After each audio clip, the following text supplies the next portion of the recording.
प्यारे बच्चों, अभी तक हम श्रीमद् भगवद गीता के 18 अध्यायों में से प्रथम अध्याय के 12 श्लोकों को पढ़ चुके हैं और इनका अर्थ जान चुके हैं। आज हम श्रीमद् भगवद गीता के प्रथम अध्याय के 13वें और 14वें श्लोक को पढ़ने जा रहे हैं और इनका अर्थ जानने का प्रयास करेंगे। 13वां श्लोक कहता है, ततः शंखः च भैर्यः च प्रणव आनक गौमुखा सहसा एव अभ्यन्त सह शब्दः तुमुल अभवत्। अर्थात तत्पश्चात शंख, नगाड़े, बिगुल, तुरही तथा सींग सहसा एक साथ बज उठे। वह संवेद स्वर अत्यंत कोलाहलपूर्ण था। एक बार पुनः, ततः शंखः च भैर्यः च प्रणव आनक गौमुखा सहसा एव अभ्यन्त सह शब्दः तुमुलः अभवत्।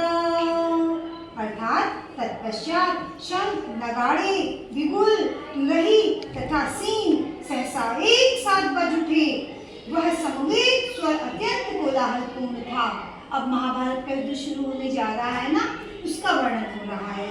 और 14वां श्लोक कहता है, ततः श्वेते हयः युक्ते महति स्यन्दने स्थितौ माधवः पाण्डवः च एव दिव्यौ शंखे प्रदमतुः।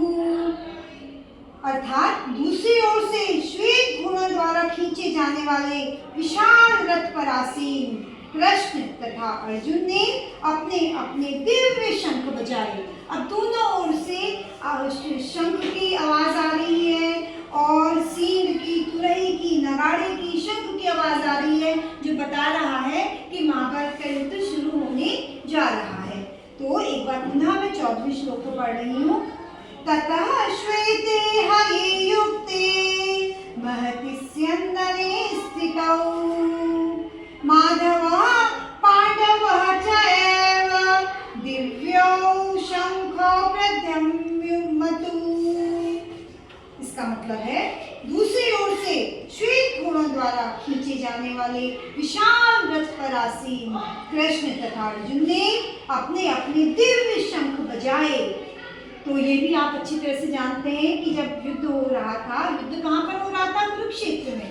कुरुक्षेत्र इस समय हरियाणा में है ना, तो वहाँ युद्ध हो रहा था। लेकिन जो धृतराष्ट्र थे वो दृष्टिहीन थे, तो वो युद्ध में नहीं जा पाए थे वहाँ पर युद्ध के मैदान में।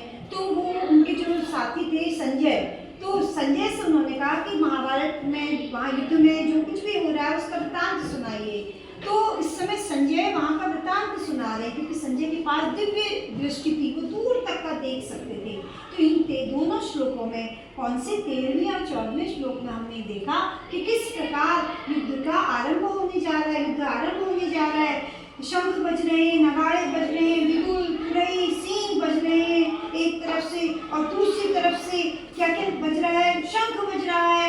श्री कृष्ण और अर्जुन अपने सफेद घोड़ों वाले रथ पर सवार हैं। तो चारों ओर से युद्ध के आरंभ होने का पता चल रहा है। इतना आवाज़ें आ रही है, इतनी तरह की आवाज़ आ रही है कि पता चल रहा है कि युद्ध आरंभ होने जा रहा है।